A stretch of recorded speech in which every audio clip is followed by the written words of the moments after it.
Bhavrin Kandhari, environmentalist, joining us on the broadcast. Bhavrin, thank you so much for taking time out to be with us. What a tragedy it continues to be year after year. These hill stations, holy hills, which have holy shrines in them, get overcrowded.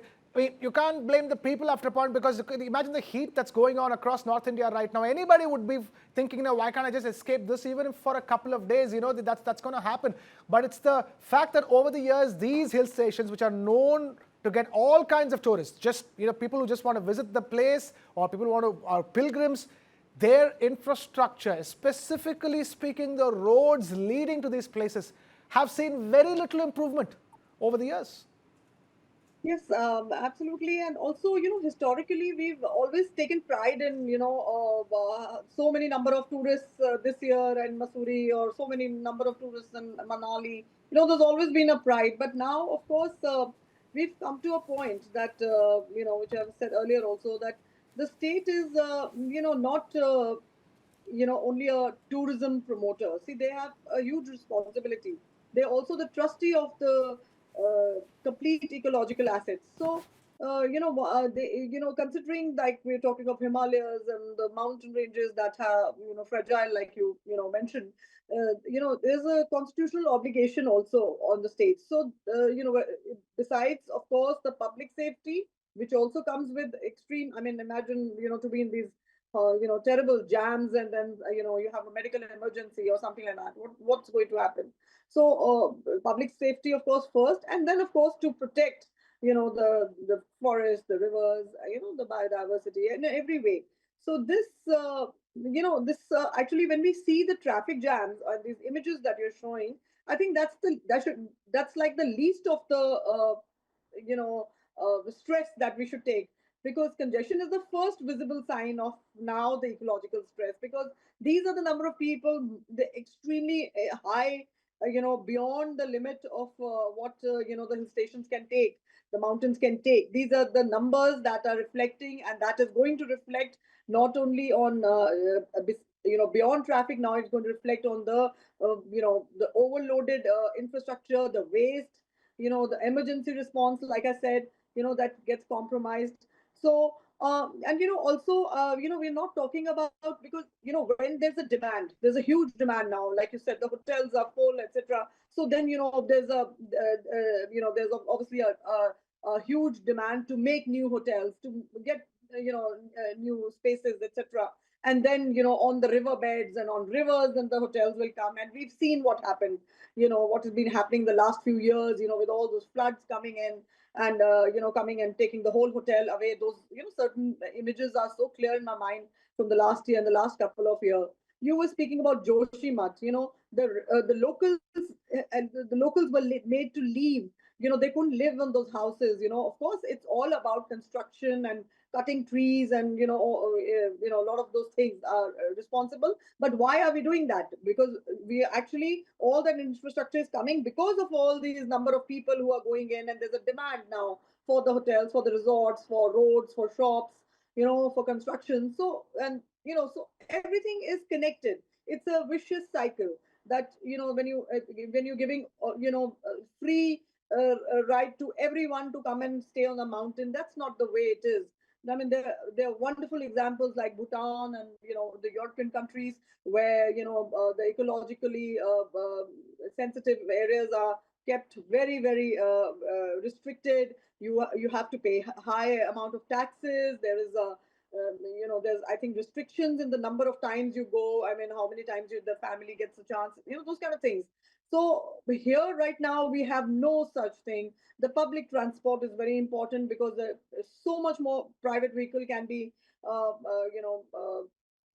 avoided if it is. So it's like you said, not blaming citizens or pilgrims, but it's not possible to ignore the pressure that is being created, by tourism and hotels and etc. And an ecosystem which is already fragile. We are always speaking about waste and all these videos of people, picking up and cleaning up waste and all. All that is nice to see. It gives you the youngsters, they learn and all, but that's not the way. It's the government's job to make sure that obviously when there is no treatment, sewage treatment there. There's not enough sewage treatment for so many people. The waste will be all over, and that's what is going to happen. So you have to institutionalize, basically you have to make it difficult, for people to come there. You cannot tell them you cannot come to a hill station or you cannot come to a mountain. That's world over. Whenever something is very sensitive and ecosystem that's sensitive, that's delicate, you make it difficult for people to come. So the issue is not whether tourism should happen. The issue is whether tourism is being planned according to what the mountains can sustain at this point.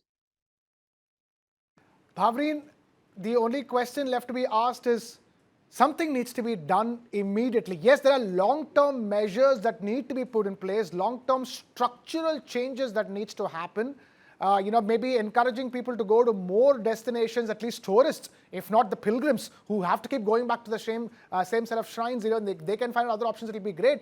Identifying more hill stations that can accommodate more tourist influx. That's a long-term solution. Something needs to be done starting this season into the next season. What do you think can be done in the next 12 months immediately? Simple steps that can ensure that we don't have this conversation next year, same time. Yeah, it's as simple as, like I said. I mean, the first of all, you need a tax, a toll, which actually maybe most of the people may want to pay it also. It's not, but then there is one small hurdle. There are these like permissions that you need to go take ahead of if you're going into these zones, so that the government knows how many tourists are entering. So that itself becomes a thing. Now you have the not the Kedarnath, the Somnath. Of course, that's with the border, with the China border, etc. But then there are these 50 tickets will come in the morning, and only those 50 approvals will approved pilgrims will be allowed to go. Also, Char Dham, because of we know that through the Supreme Court order that the road was widened only because the defense needed the corridor for their own use. So how are they going to use it if it's so packed? It's never we obviously those kind of things are important and they must be prioritized. Also, like I said, the public transport, if that can be easily implemented in these 12 months, like you're saying, have very nice, comfortable chartered buses and these various private tourist comfortable buses, so people opt for it. Give them benefits. Maybe they don't have to pay a tax, and the private vehicle owner needs to take. So the government has many options. They can do anything they want, but surely, like you said, this is getting out of hand, and it's not a good idea to let it happen. And this is just the beginning, because I'm just thinking that you and I will be probably speaking soon once the monsoons and all the landslides start coming, and we see how the hotels are getting going into the river, etc.